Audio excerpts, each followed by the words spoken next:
We're going to talk about solving quadratic equations. And there are four methods we're going to use in this unit. And we're going to focus on the first one today, which is solving using graphs. And we're going to use Desmos to help us with that. So our first equation says solve 2x squared minus 9x plus 4 equals 0. And we know it's quadratic because of that x squared.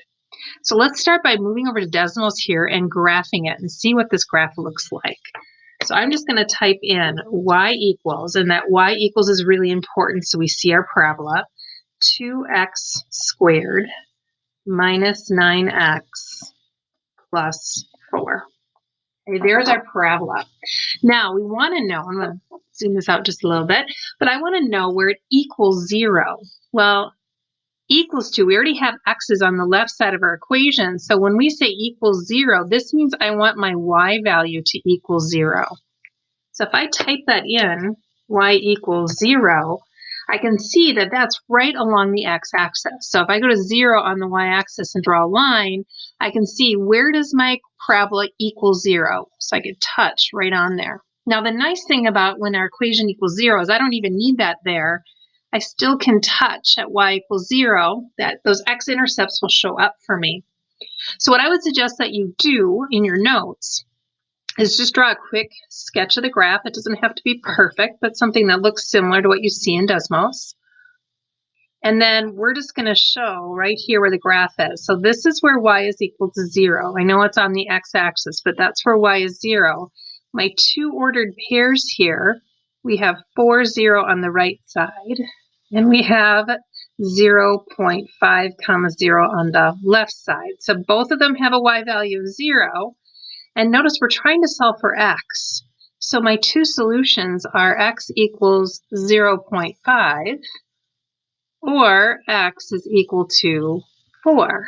Now, if we want to really see that our equation works, if I go over to Desmos here, I'm just going to plug it in. So if I do 2 times 0.5 squared minus 9 times 0.5 plus 4, notice I do get an answer, excuse me, an answer of 0. So it does work. All right, let's try one more. I'm going to get rid of those graphs. All right, and we're going to take a look at the second equation. Y equals negative x squared minus 5x plus 9. This time notice that it equals 3. So I'm going to start over here in Desmos. I'm going to type in my equation. Y equals negative x squared minus 5x plus 9. I'm going to zoom out a little bit so I can see my parabola here. And notice this time I want my y value to equal 3.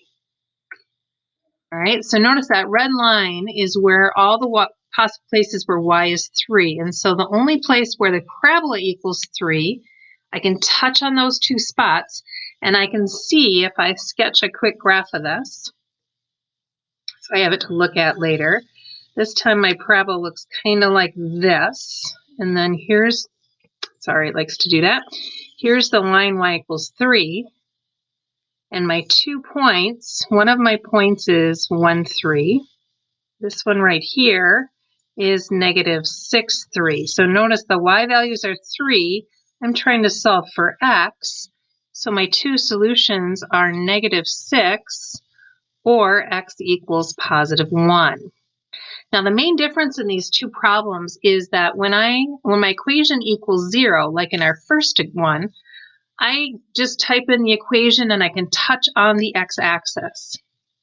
If it doesn't equal 0, I have to draw in that line y equals 3 so that I can touch and get that exact answer. If I don't have it, it's really hard. You can watch my ordered pairs. It's really hard to get exactly on y equals 3. But when you type it in, you type in y equals 3, you just touch the graph and you have the solutions. Now there is one other option if your equation doesn't equal 0. So if you'd rather, you can also get your equation to equal 0 before you start. That's kind of the method I like to do in general. So all I'm going to do is I want to get rid of this 3.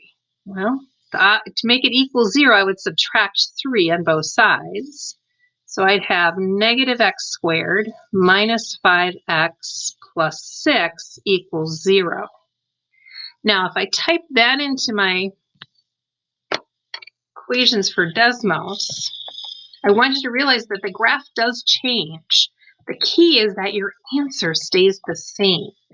So now I'm looking for y is 0, and I can just touch right on that x-axis. And notice I get the same two solutions. X is still -6, and x is still 1.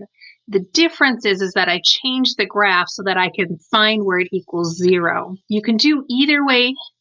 They'll give you the same answers. It's up to you. So good luck and try today's assignment. Thanks for listening.